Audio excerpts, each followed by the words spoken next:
வணக்கம் மக்களே. நம்ம இன்னைக்கு பெருமையா சொல்லிக்கக்கூடிய தமிழ்நாடு அப்படிங்கிற நம்ம மாநிலத்தோட பேருக்காக ஒருத்தர் தன்னுடைய உயிரையே விட்டுருக்காருங்கிறது நம்மள எத்தனை பேருக்கு தெரியும்? நம்மளுடைய நாடு பாத்தீங்கன்னா பிரிட்டிஷோடைய காலனி ஆதிக்கத்து கீழே இருக்கிறப்ப நம்ம இருக்கக்கூடிய பகுதி மெட்ராஸ் மாகாணம்னு சொல்லி பாத்தீங்கன்னா அழைக்கப்படுது.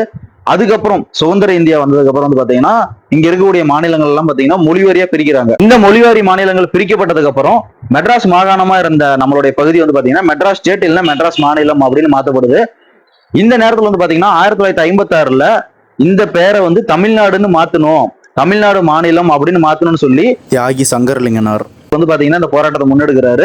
அது பாத்தீங்கன்னா பட்டினி போராட்டம், அதாவது உண்ணாவிரத போராட்டத்தை முன்னெடுக்கிறாரு. இந்த போராட்டத்தினால அவருடைய உடல் பாதிப்படைகிறத பார்த்து அன்னைக்கு இருந்த காமராஜர், அண்ணா, கக்கன் இந்த மாதிரியான முக்கியமான தலைவர்கள் பாத்தீங்கன்னா அந்த போராட்டத்தை கைவிட சொல்லி கேட்கறாங்க.